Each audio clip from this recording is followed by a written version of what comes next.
délocalisation à Bordeaux.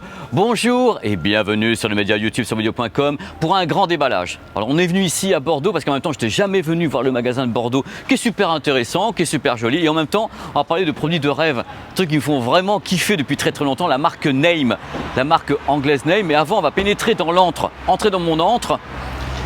Voici donc The Magasin de Bordeaux. Regardez comme c'est beau, et on est en plus accueilli par un produit que j'aime beaucoup. Il est là.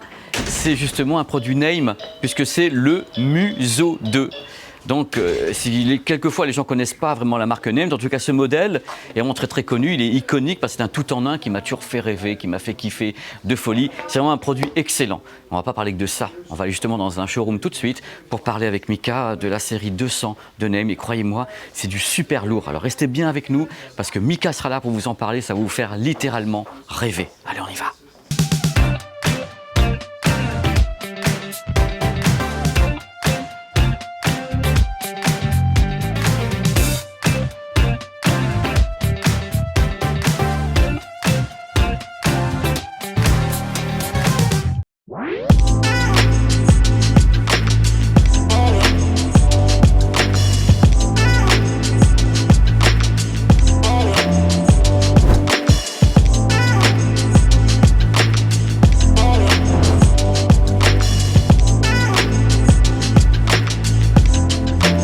Maintenant, entrer dans une pièce absolument dingue, un showroom, mais c'est pas bien décoré. Hein. Il y a des fois les showrooms, ils sont puis là, celui-là il est beau, celui-là.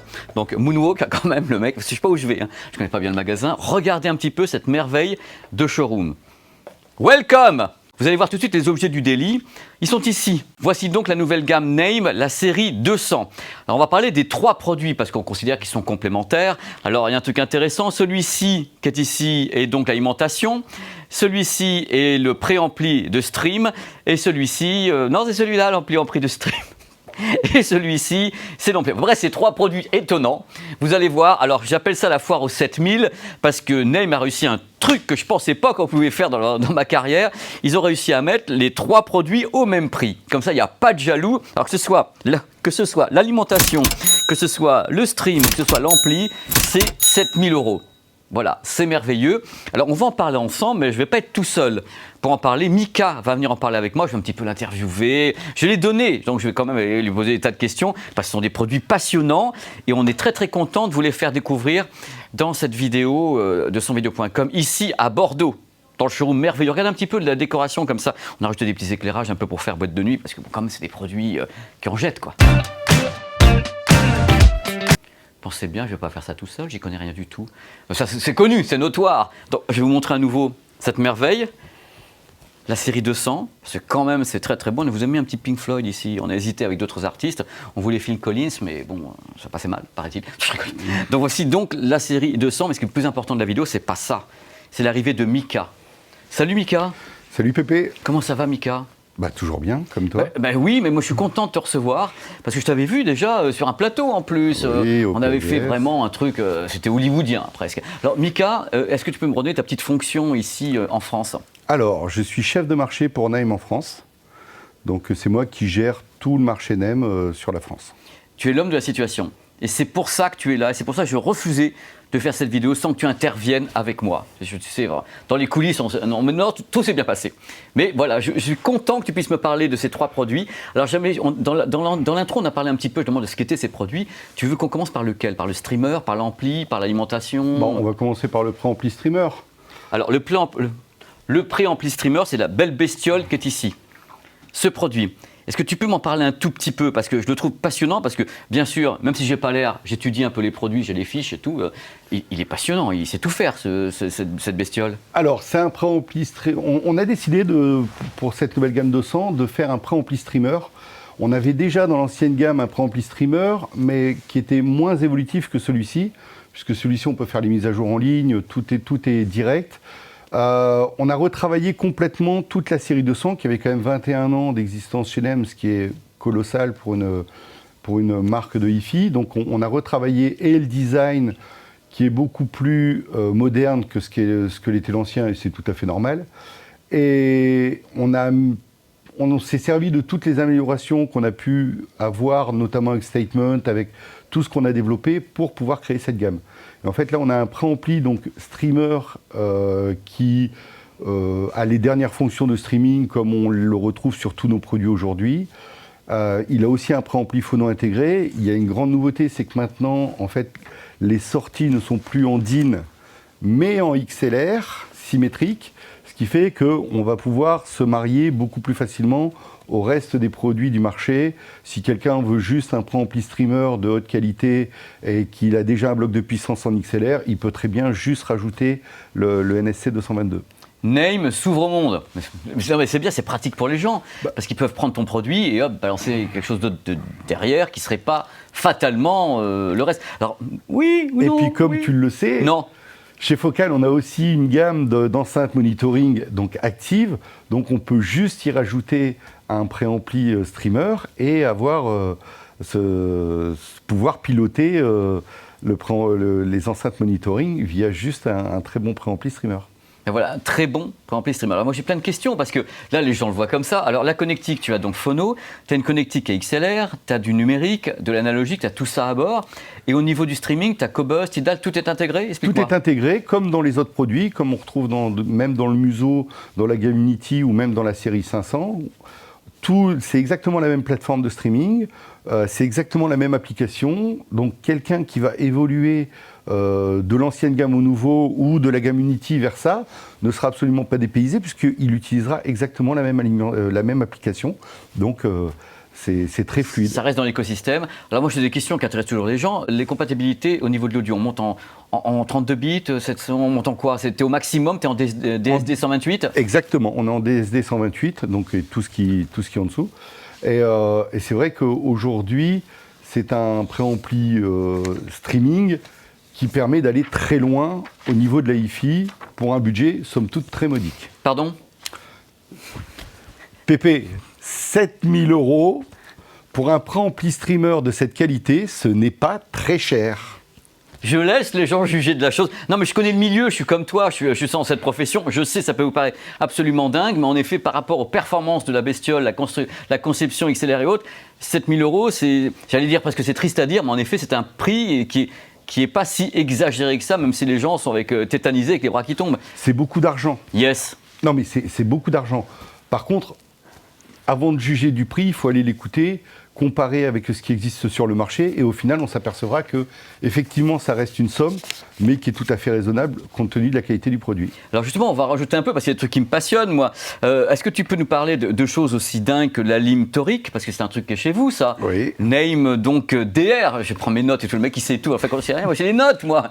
Ah, c'est comme Guilux. Et voilà, donc est-ce que tu peux me parler, s'il te plaît? Alors, l'alimentation, c'est une grande spécialité de NEM, puisqu'on le fait depuis presque 50 ans maintenant. Et en fait, ça vient suralimenter la partie préampli streaming.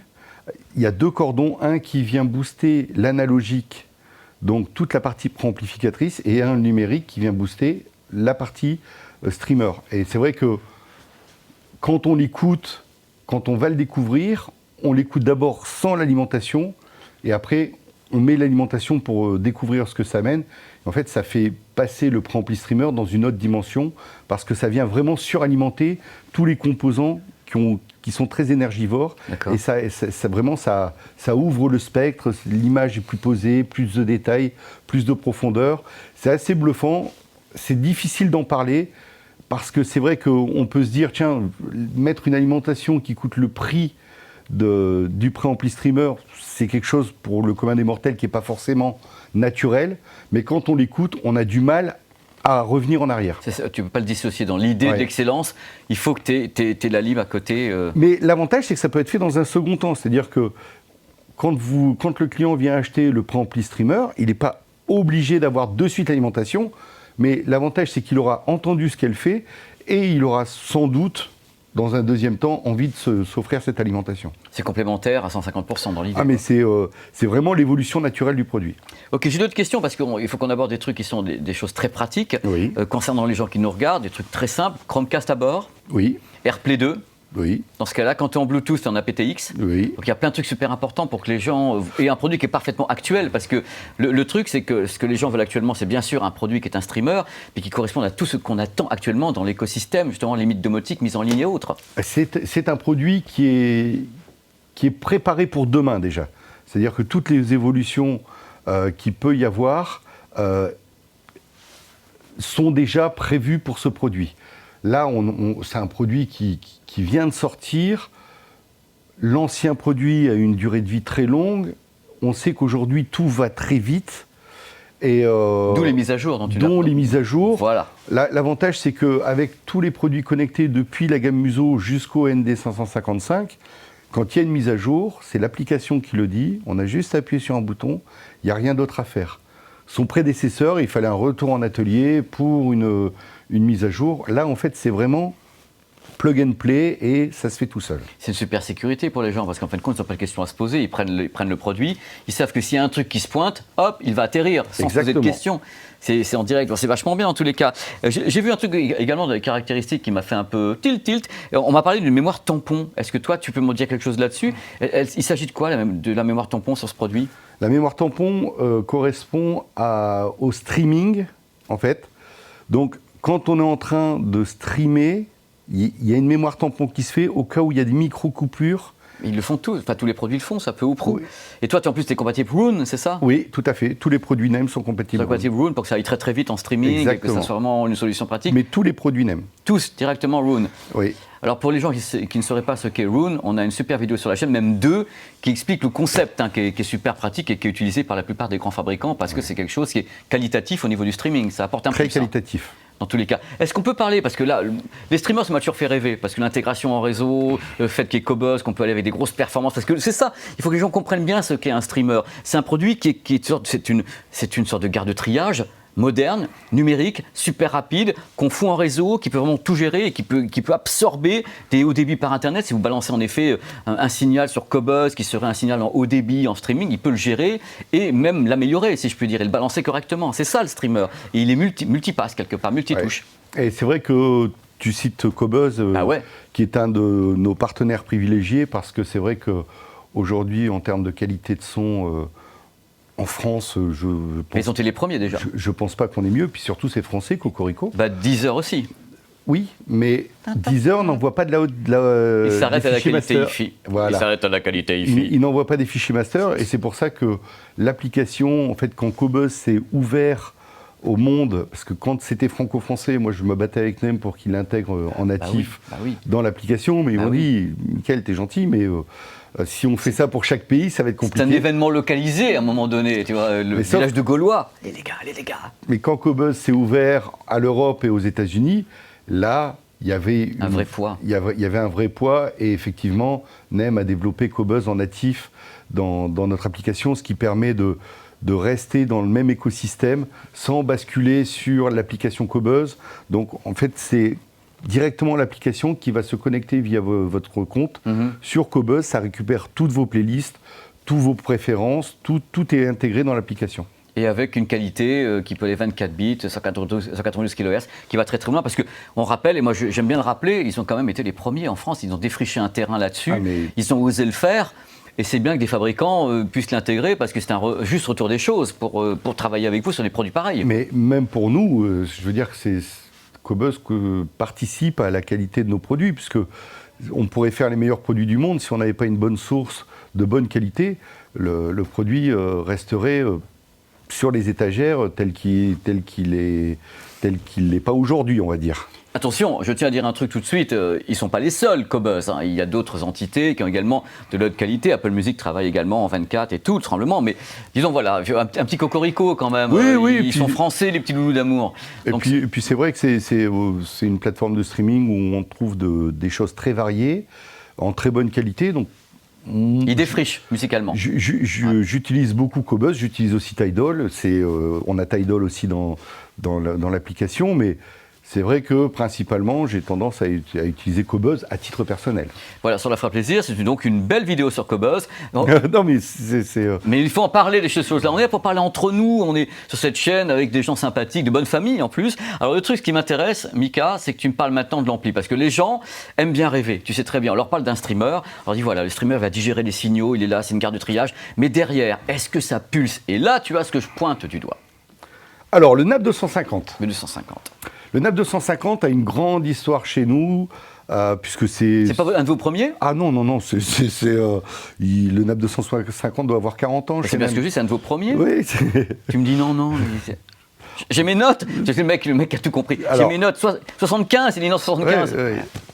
Donc, le NAP 250 a été revu entièrement. Donc, effectivement, il est en full DR comme le reste de la gamme. Le DR étant issu de la technologie du statement, qui a été développé pour le statement et ensuite décliné sur le reste de la gamme.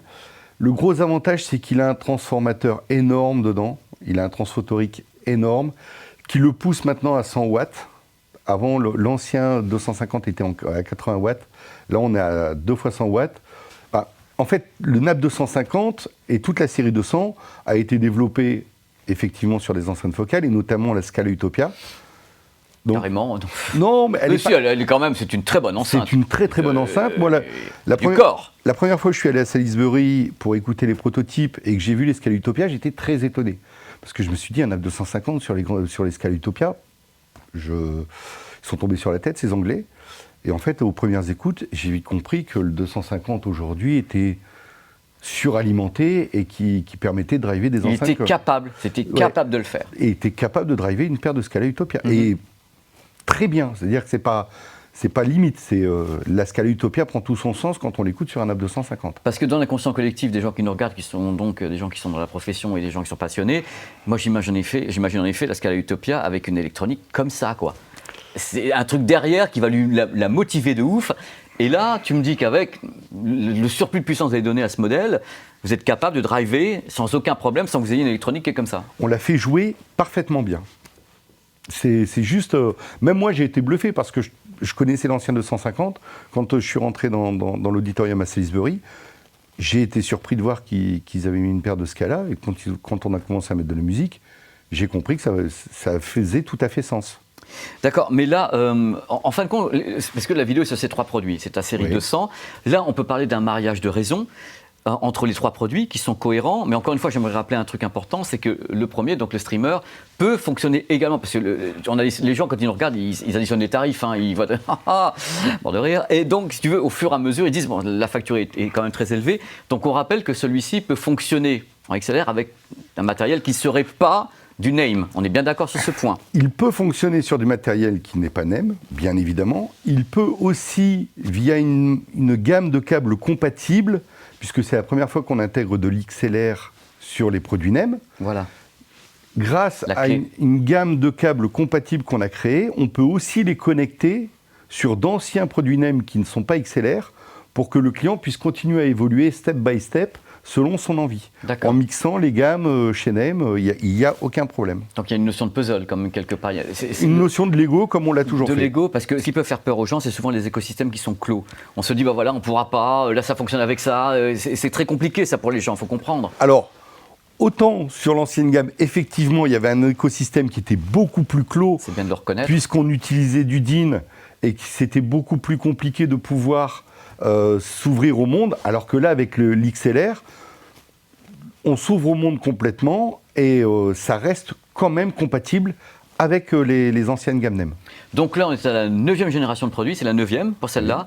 C'est un ensemble qui est cohérent. Alors moi, j'ai des questions toutes bêtes. Est-ce que ces produits que tu nous présentes ici avec beaucoup de passion, c'est en vente? Ils sont en vente tous les trois en même temps? Il y en a un qui est en vente, ils sont tous en vente? Tout est en vente, tout est en stock, tout est disponible. D'accord. En tout cas, c'est un ensemble absolument étonnant. Moi, Mika, je voulais te remercier de folie parce que c'est vraiment génial tout ce que tu as dit. C'est plein de passion et je pense que les gens qui aiment la haute fidélité, qui aiment ce type de produit, qui aiment tout le streaming de qualité et qui aiment l'amplification et qui aiment justement... Là, on a pu parler d'un truc qui, moi, me fait plaisir, c'est d'avoir justement une amplification qui est externe. Parce que c'est un truc que je ne fais pas toujours dans les vidéos. Tu vois, c'est quelque chose, on n'a pas toujours l'occasion de le faire. L'avantage de cette alimentation, c'est qu'aujourd'hui, elle est aussi compatible avec les anciennes gammes. C'était ma question suivante. Donc tout est vraiment... La compatibilité entre les gammes a toujours été quelque chose de très important chez NEM, parce que quand on a un système hi-fi qu'on aime, si on veut le faire évoluer, on ne change pas tout. On peut le faire évoluer step by step, et ça a toujours été notre credo. Et aujourd'hui, cette alimentation est compatible aussi avec les anciennes gammes, mais aussi avec les futures. Alors justement, quand tu commences à parler à un journaliste, tu lui parles de future gamme et que tu lui fais ni pas la phrase, le mec, il n'est pas content. Alors je suis pas content. Ah si, j'avais terminé ma phrase. Ça sera aussi compatible avec les futures. Oui, mais futur quoi? L'avenir nous le dira. C'est pas possible, j'ai bien ce que je viens de te dire. Tu dis futur, et puis hop, tu coupes ta phrase. Bien évidemment, on continue de travailler. Bien évidemment, il y a d'autres gammes chez NEM. Bien évidemment, il y a d'autres produits qui sortiront. Il ne faut pas oublier que c'est notre 50e anniversaire, oui. donc oui. On ne pourra pas rester les mains dans les poches. On est obligé d'avoir des nouveautés pour nos 50 ans. Et d'autres produits sont à venir. Et ça sera compatible avec cette alimentation. J'en ai dit assez. Non mais c'est pas moi le sujet, c'est les gens qui nous regardent qui nous diront est-ce que Mika en a dit assez. Tu verras les commentaires, ils sont gentils. On se verra au PAVS. On se verra au PAVS, mais le PAVS c'est au mois de novembre, tu auras le temps de teaser d'ici là. D'ici là, il y aura des produits. C'est probable. C'est génial, c'est trop fort. Mika, tu as été parfait.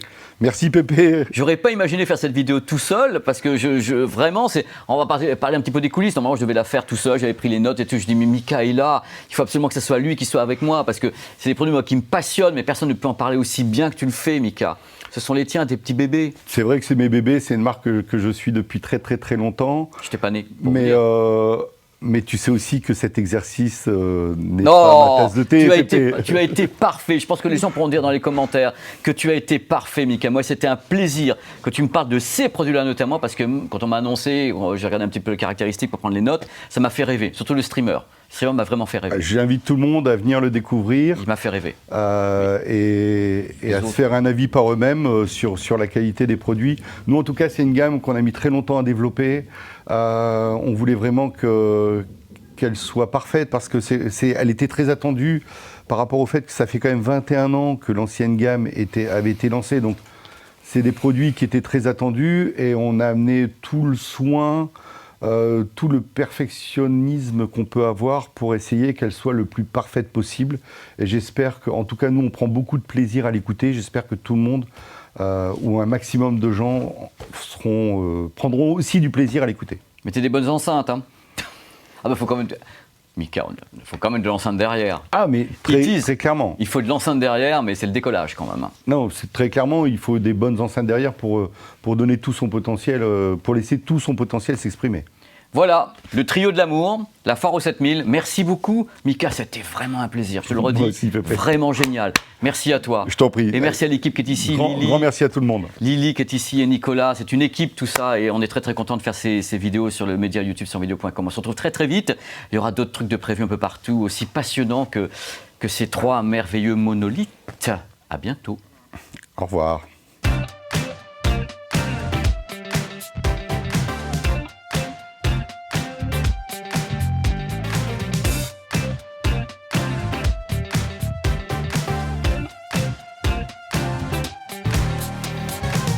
Il y a des cavernes. Il y a la caverne d'Ali Baba et il y a celle-là. Moi, celle-là, il y a du matos, ça m'intéresse plutôt, quoi. Des tas de trucs absolument délirants. 2000 à 45 milliards d'euros et tout, 2 millions de dollars. Et voilà, on arrive au magasin sur vidéo.com de Bordeaux. Je suis jamais venu, donc c'est un moment d'émotion extrême que j'ai du mal à retenir d'ailleurs.